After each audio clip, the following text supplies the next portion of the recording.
आपको दिखाई देते हैं तो बस बिजली से चलने वाले उपकरण। इस वीडियो में हम देखेंगे कि पानी से यानी कि हाइड्रो इलेक्ट्रिक पावर प्लांट से बिजली कैसे बनती है। पानी से बिजली बनाने के सिद्धांत को समझने से पहले आपको ये समझना होगा कि कोई भी चीज जब ऊंचाई पर होती है तो उसमें एक एनर्जी मौजूद होती है जिसे पोटेंशियल एनर्जी कहते हैं।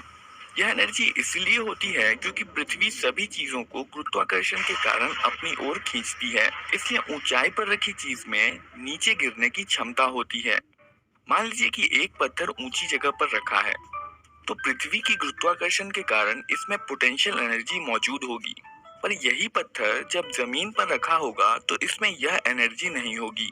पर क्या वाकई मात्र ऊंचाई पर रख देने से पत्थर में एनर्जी आ जाती है? तो चलिए इसको समझने के लिए हम एक एक्सपेरिमेंट करते हैं, जिसमें एक पत्थर को पुल्ली और रस्सी के माध्यम से ऊपर हवा में लटकाया गया है और पत्थर के ठीक नीचे एक लकड़ी का फट्टा रखा गया है। रस्सी को हाथ से छोड़ते ही यह पत्थर नीचे गिरने लगेगा और यही नहीं बल्कि इसकी स्पीड भी बढ़ती चली जाएगी और नीचे पहुंचते पहुंचते यह पत्थर इतना पावरफुल हो जाएगा कि यह जमीन पर रखे लकड़ी के फट्टे के चीथड़े उड़ा देगा। तो इस पत्थर में ये एनर्जी आखिर आई कहां से? असल में यह ऊंचाई पर रखे पत्थर की पोटेंशियल एनर्जी ही थी, जिसकी वजह से लकड़ी का फट्टा टूट गया। अब यही पत्थर जब जमीन पर है तो इसमें एनर्जी नहीं है, क्योंकि अब इसके गिरने की क्षमता खत्म हो चुकी है और अब यह और नीचे नहीं गिर सकता। अब अगर इस पत्थर में वापस एनर्जी भरनी है तो आपको इस पत्थर को वापस ऊंचाई पर चढ़ाना पड़ेगा और अपनी एनर्जी इस पत्थर को देनी होगी। और जब पत्थर नीचे गिरेगा तो जो एनर्जी आपने इस पत्थर को ऊपर चढ़ाते समय इसमें जमा की थी, वही एनर्जी इस लकड़ी के फट्टे को तोड़ेगी। पत्थर की ही तरह जब पानी ऊंचाई पर होता है तो उसमें पोटेंशियल एनर्जी स्टोर रहती है और इसी एनर्जी के कारण पानी ऊंचे पहाड़ों से नीचे की ओर बहता है और नीचे की तरफ बहते बहते अंत में पानी समुद्र में जाके मिल जाता है, क्योंकि समुद्र का लेवल सबसे नीचा होता है। जैसे पत्थर के नीचे गिर जाने के बाद इसमें दोबारा एनर्जी भरने के लिए आपको इसे वापस ऊंचाई पर चढ़ाना पड़ा था, वैसे ही पानी में भी एनर्जी भरने के लिए इसे वापस ऊंचाई पर चढ़ाने की जरूरत होती है। पर इस केस में ये काम करता है सूरज। सूरज की एनर्जी नदी, झील और समुद्र के पानी को गर्म कर देती है, जिससे पानी भाप बन के ऊपर आसमान में चला जाता है और यह भाप बाद में बादल बन जाता है। यह बादल जमीन पर या पहाड़ों पर जाकर बर्फ या पानी के रूप में बरसता है।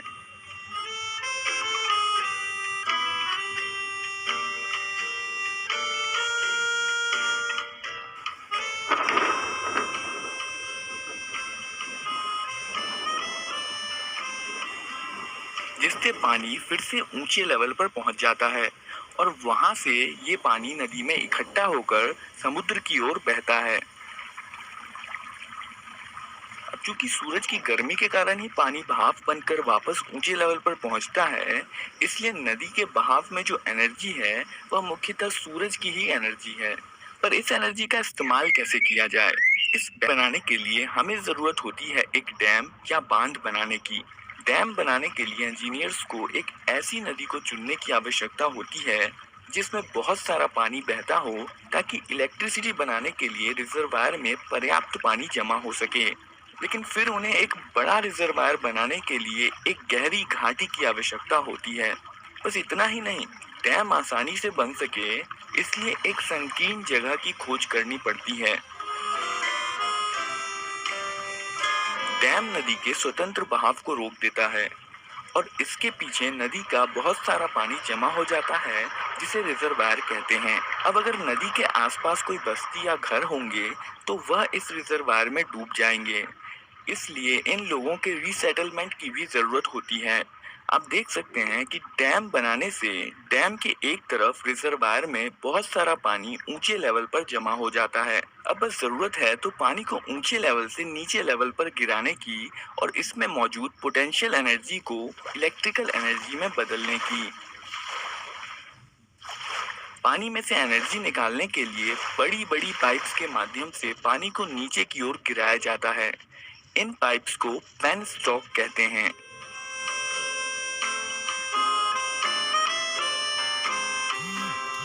पेनस्टॉक के निचले छोर पर एक टरबाइन लगी होती है।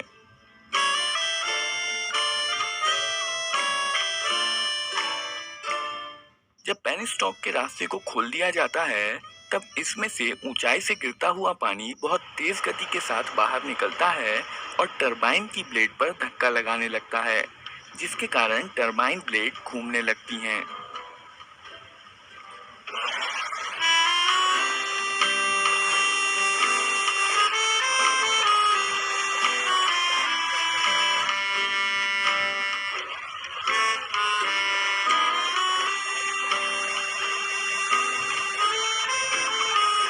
टरबाइन एक शाफ्ट के माध्यम से एक जनरेटर को चलाता है।